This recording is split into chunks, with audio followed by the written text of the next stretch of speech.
మళ్ళీ బెంగళూరుకు జగన్. ఈనాడు మాజీ సీఎం జగన్ శుక్రవారం బెంగళూరు వెళ్లారు. ఈ నెల 26న బెంగళూరు నుంచి తాడేపల్లికి వచ్చిన ఆయన తిరిగి అక్కడికే వెళ్ళిపోయారు. మీ కొంపకేమైనా వచ్చాడా? ఏమైనా టాయిలెట్ పేపర్ కిరణ్? జగన్మోహన్ రెడ్డి గారు మీ కొంపలకు వచ్చాడా?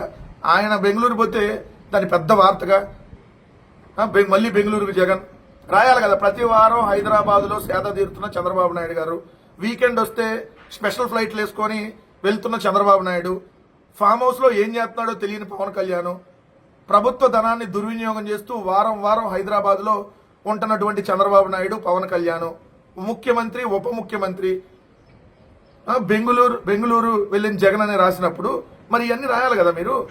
ఫామ్ హౌస్లో పవన్ కళ్యాణ్ ఎందుకు ఉంటున్నాడు, ఏం చేస్తున్నాడు, అసలు ఒక ఉప ముఖ్యమంత్రి ఆంధ్రప్రదేశ్ రాష్ట్రంలో వారంలో ఎన్ని రోజులు ఉంటున్నాడు, ఓ ముఖ్యమంత్రి ఎన్ని రోజులు ఉంటున్నాడు, నారా లోకేష్ స్పెషల్ ఫ్లైట్ వేసుకొని ఎందుకు వెళ్తున్నాడు, ప్రజాధనాన్ని దుర్వినియోగం చేస్తూ స్పెషల్ హెలికాప్టర్లో ఎందుకు తిరుగుతున్నాడు. మీరేమో వారం వారం ఏదైతే హైదరాబాద్లో వెళ్ళొచ్చు, జగన్మోహన్ రెడ్డి గారు మాత్రం ఏదైతే వారంలో 2-3 రోజులు బెంగళూరులో ఉండకూడదంట. మీరేమో వారంలో 3-4 రోజులు హైదరాబాద్లో ఉండొచ్చు, ఒక 2 రోజులు మాత్రమే ఉండొచ్చు. జగన్మోహన్ రెడ్డి గారు అంటే ఇది పెద్ద బూతు, పెద్ద వార్త. ఇది మీకు సిగ్గుండాలి. మనిషికి కడుపుకి అన్నం తిండి మీరు వార్తలు రాయండి. నేను అనేక సందర్భాల్లో చెప్తా ఉన్నా మీకు. బెంగళూరుకి జగన్ ఎందుకు రాయట్లేదు మీరు? హైదరాబాద్లో ఎందుకు ఉంటున్నాడు చంద్రబాబు నాయుడు గారు? ఆంధ్రప్రదేశ్ రాష్ట్ర ముఖ్యమంత్రికి హైదరాబాద్లో ఎందుకు ఉంటున్నాడు మీరు రాయాలి కదా వార్త. ఎందుకు రాయట్లేదు? సిగ్గు శరం లేకుండా మీరు మీ బతు. తిరుమల క్యూ లైన్లో భక్తుల ఆందోళన, సమయానికి ఆహారం అందలేదని, సకాలంలో దర్శనం అవ్వడం లేదని నిరసన, సర్వదర్శన క్యూలో టీటీడీకి వ్యతిరేకంగా నినాదాలు. క్యూ లైన్లో భక్తుల ఆందోళన. రాత్రి 10:30 గంటల సమయంలో నిరసన వ్యక్తం చేశారు.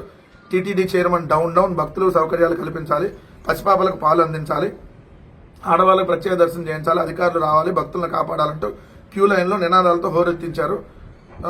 తిరుమలలో శుక్రవారం ఒకసారిగా భక్తులు రద్దీ పెరిగింది. క్యూ లైన్లో తమను ఎవరు పట్టించుకోవట్లేదని, తీవ్రమైన చలిగాలులకు ఇబ్బంది పడుతుందో పాటు అన్నప్రసాదాలను కూడా అందించలేదని భక్తులు ఆవేదన వ్యక్తం చేశారు. ఇంకా చాలా ఘోరాలు చూస్తారు భక్తులు మీరు. ఎందుకంటే రోజు రోజుకి అపచారాలు పెరిగిపోతా ఉన్నాయి తిరుమలలో. ఇంకేముంది, రేపొద్దున 4 రోజులు కూడా పట్టిద్ది దర్శనం. ఎందుకంటే ఎవరో 2 గంటల్లో దర్శనం చేపిస్తాను, ఏఐ టెక్నాలజీ ఇవన్నీ సొల్లు కబుర్లు చెప్పాడు టీటీడీ చైర్మన్, అదే మన టీవీ5 నాయుడు.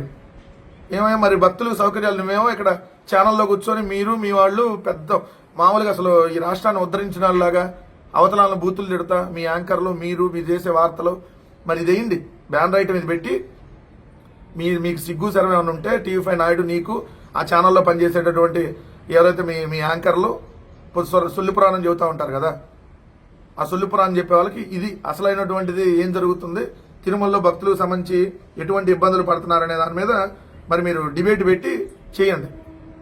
నాపై అక్కస్తోనే విమర్శలు. నాడు సైబరాబాద్ పై, ఇప్పుడు అమరావతి పైన అలాగే.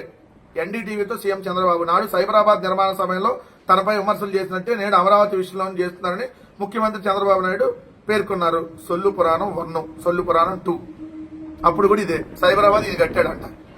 నేదురుమల్లి జనార్దన్ రెడ్డి గారు రాజీవ్ గాంధీ గారి స్ఫూర్తితో ఏదైతే ఇక్కడ ఐటీని తీసుకొని రావాలని చెప్పి హైదరాబాద్కి ఆయన శంకుస్థాపన చేసి 200 ఐటీ కంపెనీలకు లేఖలు రాసి ఆయన చేస్తే ఈయన చేశారని చెబుతాడు. కత్తి చెప్పట్లా. ప్రపంచంలో ఏం జరిగినా చంద్రబాబు నాయుడే.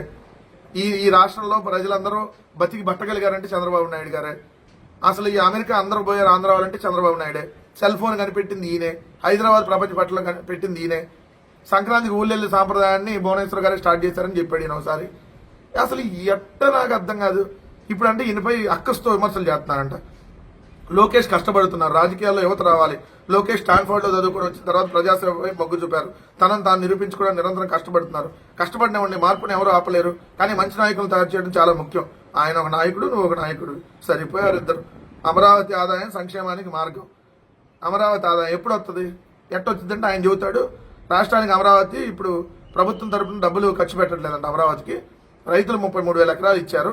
అమరావతికి ప్రభుత్వం తరపున డబ్బులు ఏమీ ఖర్చు పెట్టట్లేదు. మరి ఆడ నుంచి వస్తున్నాయి, ఎవరు ఖర్చు పెడుతున్నారు?